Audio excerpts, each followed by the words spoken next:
பிரியமான தெய்வ பிள்ளைகளே, பரலோகமான நிகழ்ச்சியின் மூலம் உங்களை சந்திப்பதில் என் இருதயம் கர்த்தருக்குள் மிகுந்த மகிழ்ச்சி அடைகிறது. உங்கள் எல்லாரையும் இயேசு கிறிஸ்துவின் இன்பையின் நாமத்தினாலும் கிராஸ் டிவி ஊழியங்கள் சார்பாக என் அன்பின் வாழ்த்துக்கள். இன்றைய பரலோகமன்னா எல்லாவற்றையும் செய்ய தேவனுக்கு லேசான காரியம். தேவனுக்கு எல்லாமே லேசான காரியம். எதெல்லாம் உங்களால் முடியாது அப்படின்னு நீங்கள் நினைக்கிறீங்களோ அதெல்லாம் தேவனுக்கு லேசான காரியம். 2 நாளாகவும் 14:11 ஆசா இப்படியா ஜெபிக்கிறான், உதவி செய்கிறதற்கு பலன் உள்ளவனுக்காகிலும் பலனற்றவனுக்காகிலும் உதவி செய்வது உமக்கு லேசான காரியம். என் அன்பு தெய்வ பிள்ளைகளை, நம்ம தான் பெரிய பெரிய காரியம் அப்படின்னு நினச்சிட்டு இருக்கோம்ல, அது ஆண்டவருக்கு லேசான காரியம்.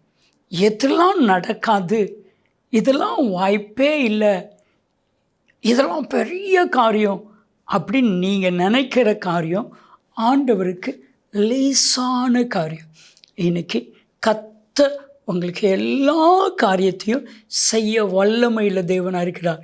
எத்தனை பேர் நம்புறீங்களோ உங்களுக்கு ஆண்டவர் உதவி செய்ய போகிறான். ஆண்டவருக்கு இதெல்லாம் லேசானது. நீங்கள் தான் பெருசாக மாலை மாதிரி நினச்சிட்டு இருக்கீங்க. ஆண்டவருக்கு அது வெறும் தூசி. பெரிய காரியத்தை கர்த்தர் செய்வார்.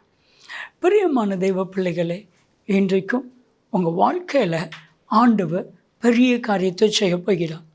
வேதாமத்தில் ஒரு சம்பவம். எசேக்கியா என்கிற ராஜா வியாதிப்படுகிறான்.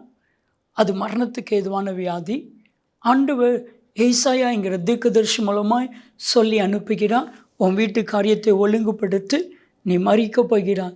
அப்பொழுது எசேக்கியா ராஜாவால் தாங்க முடியல, கத்தர்றான், விண்ணப்பம் பண்ணுறான், ஆண்டவரே உமக்கு முன்பாக உண்மையும் உத்தமமாய் நடந்தேன் என்பதை நினைத்தருளும் என்று விண்ணப்பம் பண்ணினான்.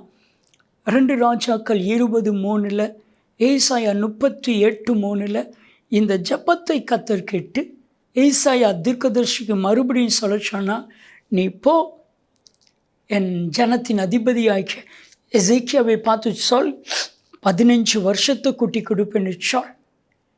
அதே மாதிரி சொன்னால், அதற்கு என்ன அடையாளம் வேணும்?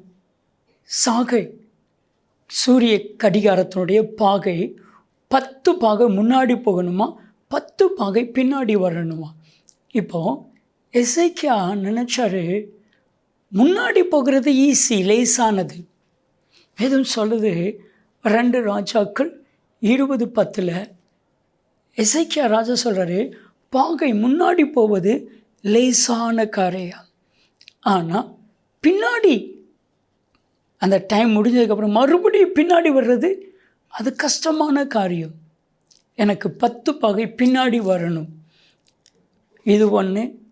அதே போல் யோசுவா அமலேக்கியரோடு யுத்தம் பண்ணும் பொழுது சூரியனை கர்த்தர் நிறுத்தி வைத்தார். இன்றைக்கு உலக வரலாற்றிலே ஒரு நாள் குறைகிறது. இன்றைக்கி அறிவியல் விஞ்ஞானிகள் எல்லாம் கண்டுபிடிச்சிருக்காங்க, ஒரு நாளை காங்கலை. பைபிள் சொல்லுது, கர்த்தர் சூரியனை பின்னாடி போக சொன்னார், சூரியனை கொஞ்ச நேரம் நிறுத்தி வைத்தார். இப்படிப்பட்ட காரியங்கள் ஆண்டவருக்கு லேசான காரியம். நீங்கள் நினைக்கலாம்ல, இது லேசா? வாசிங்க 1 சாமுவேல் 18:23 தாவீதுக்கு ஒரு ஆப்பர்ச்சுனிட்டி.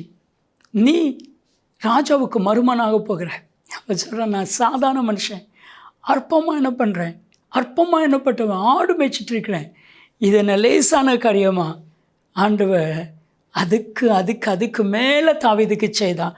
உங்களுக்கு செய்ய மாட்டாரா? செய்வார். செபிக்கலாமா? தகப்பனே, உதவி செய்வது உமக்கு லேசான காரியம். இயேசுவின் நாமத்தில் செபிக்கிறோம் ஜீவனில் பிதாவே, ஆமென். உங்களுக்கு வேணால் கஷ்டம், ஆனால் ஆண்டவருக்கு லேசானது.